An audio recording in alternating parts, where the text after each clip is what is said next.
बिस्मिल्लाहिर्रहमानिर्रहीम। अस्सलामुअलैकुम।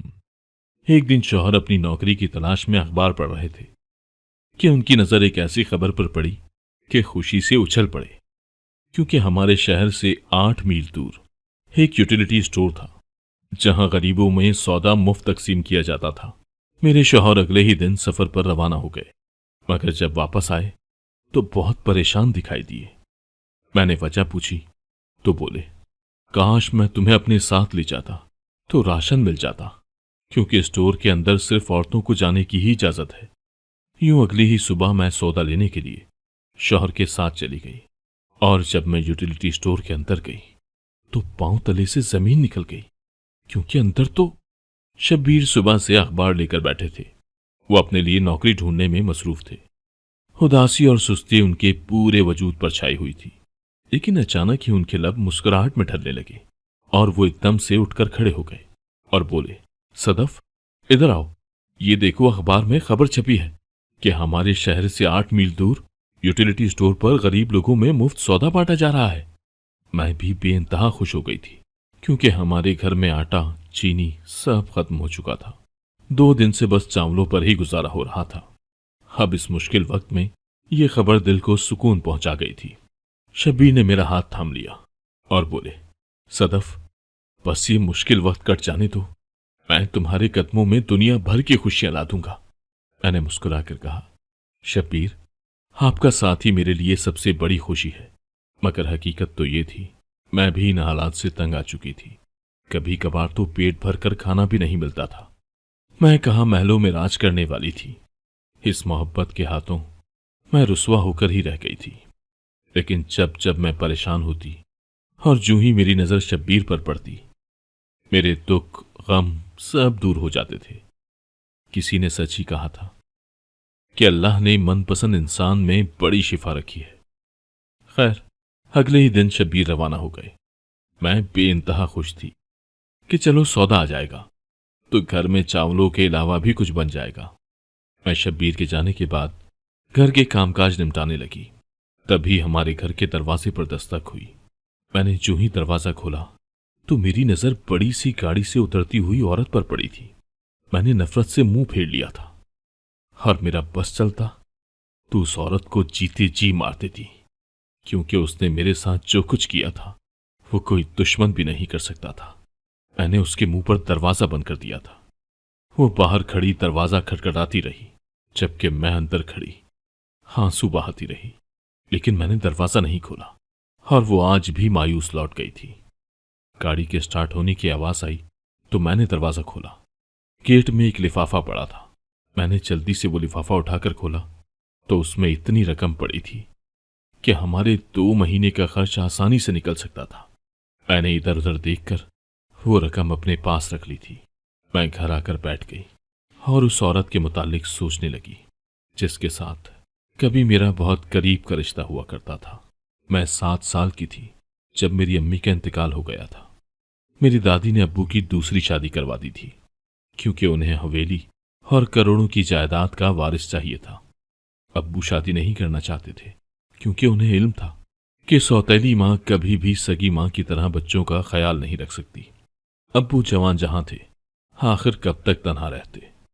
एक दिन उन्होंने दादी के फैसले के सामने सर झुका ही लिया था और दूसरी शादी कर ली। अब्बू की दूसरी बीवी यानी मामा मेरा बड़ा ख्याल रखने लगी थी। हम दोनों में बड़ी जल्दी दोस्ती भी हो गई थी। अब्बू शुरू शुरू में हर वक्त मुझसे पूछते रहते कि नई अम्मी ख्याल रखती हैं कि नहीं, और मैं उन्हें तसल्ली देती कि आप बिला वजह फिक्र ना किया करें, मेरी मामा मेरी बेस्ट फ्रेंड है। और फिर आहिस्ता आहिस्ता अब्बू ने यह सब पूछना छोड़ दिया। तब तक मामा ने हवेली के वारिस को भी जन्म दे दिया था, और मेरी हैसियत 100 से 0 हो चुकी थी। मामा मुझे लिफ्ट ही नहीं करवाती थी। अब्बू भी मुझे भूल गए थे। अब मामा ने उस चीज का फायदा उठाया और मुझे दीवार से लगाने की कोशिश करने लगी। उन्होंने मुझे मेरे ही घर में गैर बना दिया था। अब्बू से शिकवा करती तो दादी अब्बू से कहती कि सज्जाद, इसकी बातों में मत आना, बच्चों की फितरत ही ऐसी होती है। जब दूसरा बच्चा पैदा हो जाता है तो पहला बच्चा हसद महसूस करने लगता है। मैं रो रो कर यकीन दिलाती कि मैं हसद नहीं कर रही, मैं सच कह रही हूं कि मामा मुझसे वलीद के कपड़े धुलवाती हैं, मुझसे अपना कमरा साफ करवाती हैं। मगर दादी ने हसद वाली बात इतनी बार दोहरा दी थी कि अब्बू को भी इस पर यकीन आ गया था, और यूं दादी का इंतकाल हो गया। मगर मुझ पर जालिस और हासिद लड़की का टैग लग गया था। अब्बू वलीद के लिए मुझसे छुप छुप कर चीजें लाने लगे थे, ताकि मैं हसद में अंधी होकर अपने भाई को कोई नुकसान न पहुंचा दूं। अब्बू ने मुझे मुकम्मल तौर पर मम्मा के हवाले कर दिया था और खुद मेरे फर्ज से सुबुकदोश हो गए थे। मेरे अब्बू आउटिंग पर जाते अगर मुझे कभी साथ लेकर न जाते, और मैं हवेली में बदरूहों की तरह भटकती रहती, फिर गेट के पास जाकर बैठ जाती। जब गाड़ी की बैल बजती तो मैं उठकर अपने कमरे में आ जाती थी, क्योंकि मम्मा ने मुझे मना कर रखा था कि अगर तुम यूं गेट पर बैठोगी तो मुझसे बुरा कोई नहीं होगा। मेरे दरवाजे की बैल बजी तो मैं एकदम से चौंक गई थी। मुझे लगा शब्बीर आ गए होंगे। मैंने जल्दी से अपनी आंखें साफ की। मुझे तो एहसास तक न हुआ था कि माजी के दरीचों में जाकर न जाने मैं कब से रो रही थी। मैंने दरवाजा खोला तो सामने एक बुढ़िया खड़ी थी। उसने अपना हाथ फैलाकर कहा, अल्लाह के नाम पर मुझे राजी कर दो, मुश्किल वक्त में अल्लाह तुम्हें राजी करेगा। मैंने वो सारे पैसे जो मम्मा ने मेरी दहलीज पर रखे थे वो उस भिखारन को दे दिए, क्योंकि आज फिर बड़े अरसे बाद मुझे मेरी सौतेली मां के सितम याद आ गए थे। मैं उससे किसी किस्म का कोई फेवर लेना नहीं चाहती थी। वो भिखारन मुझे ढेरों दुआएं देकर चली गई थी। मुझे इल्म था कि अब तो शब्बीर ने सौदा ले ही लिया होगा, पैसों की फिर जरूरत रही भी नहीं थी। आधे घंटे बाद जब शब्बीर आए तो वो मलाल से थे। ऐसा लगता था कि आंखें छलकने को तैयार हों। मैंने आगे बढ़कर पूछा, क्या बात है शब्बीर, खाली हाथ क्यों आ गए? आप तो उदास भी बहुत हैं, खैर तो है? शब्बीर बोले, काश मैं तुम्हें अपने साथ ले जाता तो राशन मिल जाता, क्योंकि उस स्टोर के अंदर सिर्फ औरतों को ही जाने की इजाजत है। मैं सारा दिन धूप में जल जल कर ख्वार हो गया, मगर हाथ क्या आया, कुछ भी नहीं। शब्बीर ने मेरे हाथ थाम लिए और बोले, सदफ, कल तुम्हें मेरे साथ चलना होगा। तुम्हें बहुत तकलीफ भी सहनी पड़ेगी, क्या सह लोगी? मैं बोली, शब्बीर, आपके साथ ने अब तक तकलीफ के सिवा दिया ही क्या है? आपकी खुशी के खातिर थोड़ा और सह लूंगी। शब्बीर की आंखों में आंसू आ गए थे। मैं वहां से उठ गई थी। आज मेरा दिल वैसे भी हर चीज से उकताया हुआ था। ऐसा लगता था जैसे मुझ पर गम का पहाड़ टूटने वाला हो। मैंने अपने एक पुराने पर्स को खोला था, उसमें से चंद पैसे निकल आए थे। मैंने शब्बीर को वो दे दिए और बोली, इन पैसों से खाने के लिए कुछ ले आओ। शब्बीर ने पैसे पकड़कर जल्दी से मुंह फेर लिया था। मैंने गौर किया तो वो मुझसे छुपकर रो रहे थे। उन्होंने आंसू पोंछे और बाहर निकल गए। हम दोनों ने मिलकर खाना खाया। हम दोनों ही चुप थे, जैसे बात करने के लिए कुछ बचा ही ना हो। तब शब्बीर हंसकर बोले, सदफ, मुझे लगता था कि तुमसे शादी के बाद मेरे दिन फिर जाएंगे, इसीलिए मेरे दिल में तुम्हारी मोहब्बत रोज बरोज बढ़ती ही चली गई। मैं भी हंसती थी और बोली, अब तो आपके हालात पहले से भी ज्यादा बुरे हो गए हैं, तो क्या मोहब्बत मर गई? शब्बीर बोले, सदफ, मोहब्बत अगर सच्ची हो ना तो ना ही मरती है और ना ही कम होती है। इससे पहले कि मैं शब्बीर से कोई और सवाल करती, वो उठकर सोने के लिए चले गए थे। मैं सुबह सोकर उठी तो शब्बीर बोले, सदफ, जल्दी से तैयार हो जाओ, हमने राशन लेने जाना है। मैंने जल्दी से बर्तन धोए और नहा धोकर साफ लिबास पहन लिया। हम रक्शे में यूटिलिटी स्टोर की जाने पड़ रहे थे और शब्बीर बड़े गौर से मेरी तरफ देखते रहे। फिर बोले, तुम बहुत हसीन हो सदफ, तुम्हारे जैसा हसीन चेहरा मैंने पहले कभी नहीं देखा। मैं मुस्कुरा दी थी। ऐसा पहली बार हुआ था कि शब्बीर यूं रिक्शे वाले के सामने मेरी तारीफ करते। हम खामोशी से सफर तय कर रहे थे। फिर एक बड़ा सा बंगला आया तो शब्बीर बोले, उतरो। मैं बोली, शब्बीर, ये यूटिलिटी स्टोर तो नहीं लगता। वो बोले, इस बंगले की एक जानिब स्टोर बना हुआ है। मैं उतरकर उनके पीछे चलती रही। वो मुझे राहदारी से गुजार कर किसी के घर ले गए थे। लाउंज में सोफे पड़े हुए थे। शब्बीर बोले, बैठ जाओ सदफ। मैं चुपचाप बैठ गई।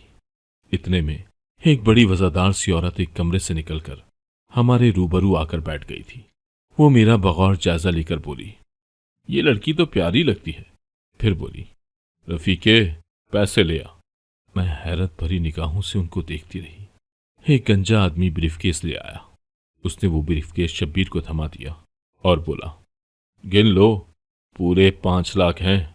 मैं शशतर रह गई। मैंने सोचा कि घर जाकर शब्बीर की खूब खबर लूंगी कि 5 लाख रुपए उधार पकड़ने की क्या जरूरत थी। हम कहां से ये कर्ज उतारेंगे। तभी शब्बीर उठ गए तो मैं भी उठ गई। शब्बीर मेरी तरफ देखकर मुस्कुराए।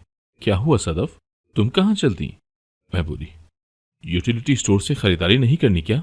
शब्बीर मुस्कुराकर बोले, सदफ, मैंने कल रात तुमसे कहा था ना कि सच्ची मोहब्बत ना तो खत्म होती है और ना ही कम होती है।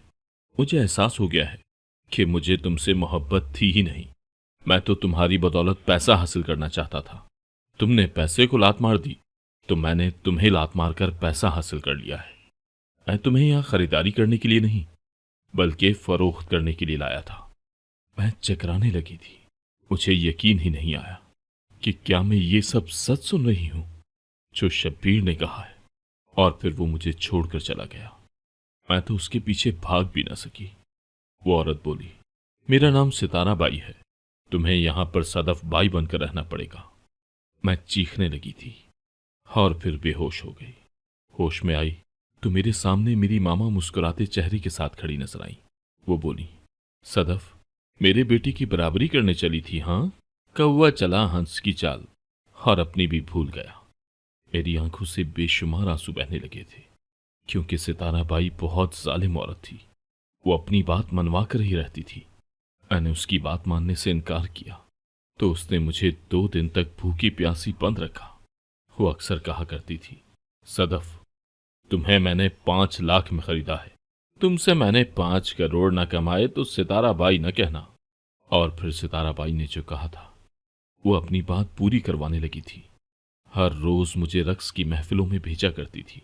वहां मैंने नोट किया था कि एक लड़का जिसका नाम गुलफाम था, सबसे ज्यादा मुझ पर पैसों की वही बरसात किया करता था। सितारा बाई के कोठे पर भी डांस की महफिलें लगा करती थी। एक शाम सितारा बाई मेरे पास आई और बोली, सदफ, तू जिस धंधे में है वहां कुछ बुरा नहीं होता।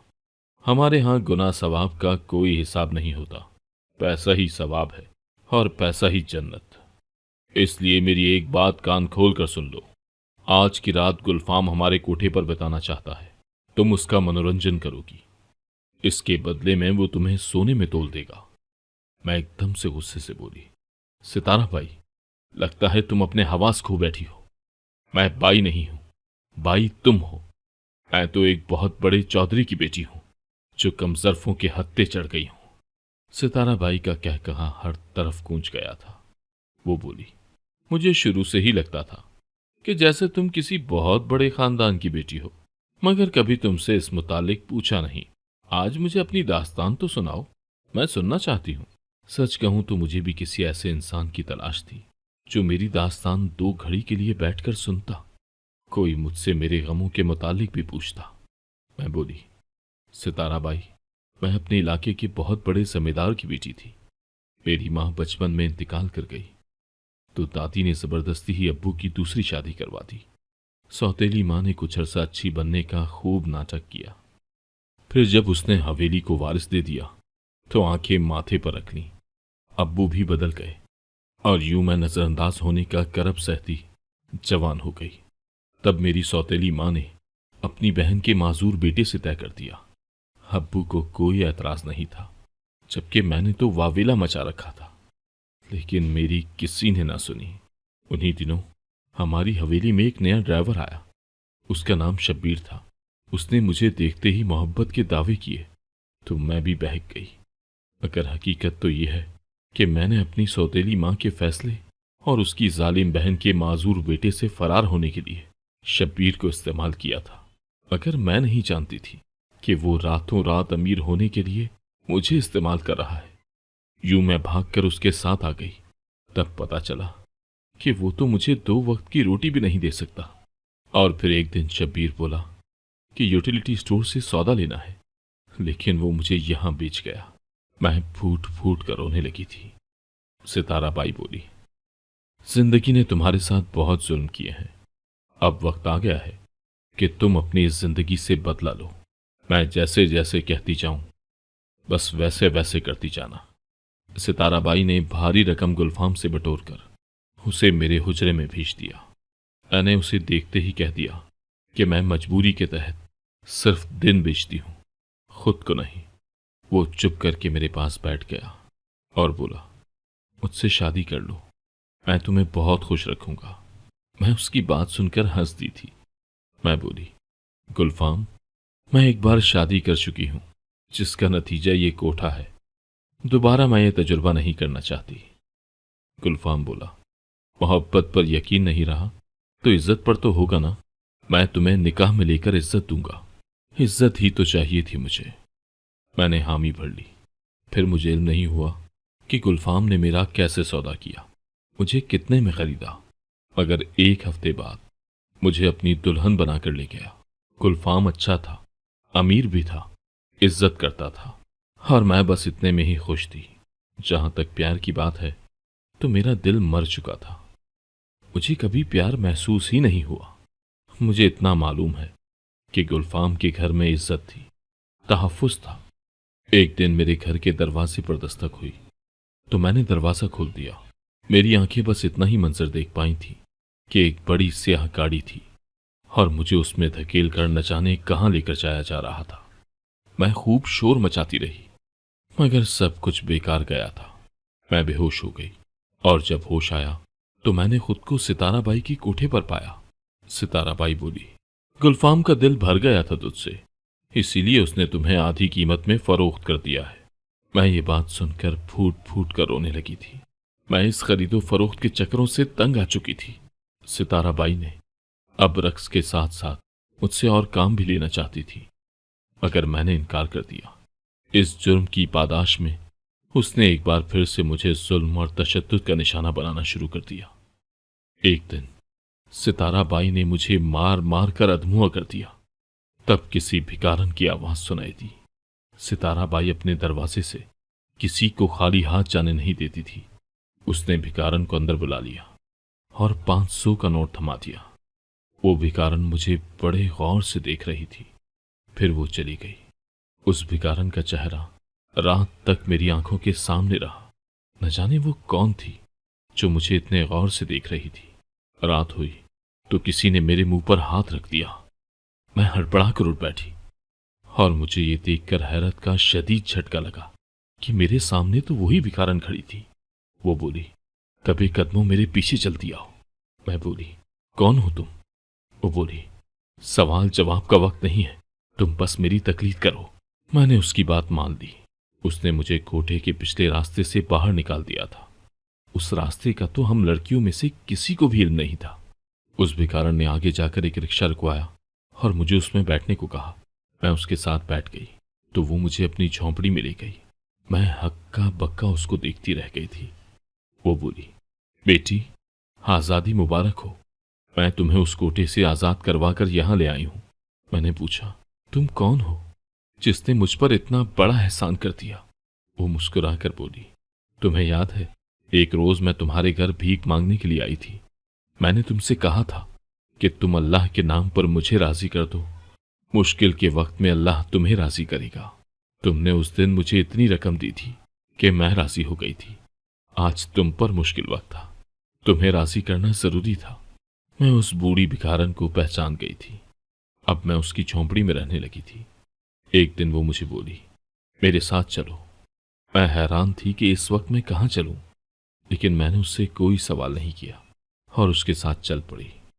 वो मुझे अपने साथ दरगाह में ले गई और बोली, यहां अपने लिए दुआ कर लो। मैंने हाथ बुलंद किए तो मुझे लगा जैसे अल्लाह आज मेरे बहुत करीब हो। मेरे और उसके दरमियान जो दूरी आ गई थी वो छट गई है। मैं अपना दर्द दिल कहने लगी थी। मैंने अल्लाह से गिला किया कि आपने मेरी मां को क्यों अपने पास बुला लिया। फिर मैंने ये भी कहा कि जब मैं तारीक राहों में भटकने लगी थी तो गुलफाम को मुझसे क्यों मिलवा दिया था। गुलफाम ने मुझे इज्जत के ख्वाब दिखाकर फिर क्यों बेच दिया। मैं रोती जा रही थी, तब किसी की मुझे आवाज सुनाई थी। वो कोई और नहीं बल्कि गुलफाम ही था। वो बोला, मैंने तुम्हें नहीं बेचा, बल्कि तुम खुद मेरा घर छोड़कर भागी थी। ये रहा वो खत जिसमें तुमने लिखा था कि तुम मेरे साथ मजीद नहीं रह सकती। मैंने मजार पर हाथ रखकर कसम खाई कि मुझे अगवा करके कोठे पर ले जाया गया था और ये भी कहा गया था कि आपने मुझे आधी रकम में बेच दिया है। गुस्से से गुलफाम का चेहरा तन गया। वो बोले, इस सितारा बाई को जेल की हवा न खिलाई तो मेरा नाम भी गुलफाम नहीं। गुलफाम मुझे एक बार फिर से अपनी इज्जत बनाकर अपने साथ ले गए थे। मैंने गुलफाम से कहकर उस भिखारन को अपने साथ अपने घर में रख लिया था। एक दिन गुलफाम बोले, सदफ चलो मैं तुम्हें तुम्हारे माँ बाप के घर ले चलता हूं। उनका जवान बेटा इंतकाल कर गया है। उनको इस वक्त में किसी हमदर्द की जरूरत है। मेरे कानों में साएं साएं होने लगी थी। मैं बेड पर ढह गई थी। मुझे गुलफाम ने सहारा दिया था। जब मैं अपने बाप की हवेली पहुंची तो अपने बाप को पहचान ही ना पाई। वो गम से निढाल थे, जबकि मेरी सौतेली मां तो दीवानों सी हो गई थी। वो बोली, सदफ देखो मैंने इस हवेली को वारिस दिया था। उस वारिस की वजह से मैंने हवेली में ऐशो इशरत की। अपने शौहर की मरहूमा बीवी की बेटी को उसके जायज हक से महरूम कर दिया और वो मेरी वजह से तंग होकर घर छोड़कर भाग गई। न जाने उसने भागने के बाद क्या क्या सहा होगा। देखो मुझे उसकी सजा मिल गई। मेरा वारिस मुझसे छिन गया। मैंने बड़ी मुश्किल से अपने वालिदैन को संभाला था। कुछ अरसे बाद खुदा ने मुझे बेटे से नवाजा तो मेरे वालिदैन के जख्म बढ़ने लगे थे। उन्होंने मेरे बेटे को ही वलीद समझ लिया था और उसके नाम अपनी सारी जायदाद कर दी थी। अगर आपको आज की कहानी पसंद आई है तो वीडियो को जरूर लाइक कीजिएगा और अपने दोस्तों के साथ भी शेयर कीजिएगा। और हाँ, अगर आपने अभी तक हमारा चैनल सब्सक्राइब नहीं किया तो जरूर सब्सक्राइब करें। मिलते हैं कल एक नई और दिलचस्प कहानी के साथ। अल्लाह हाफिज।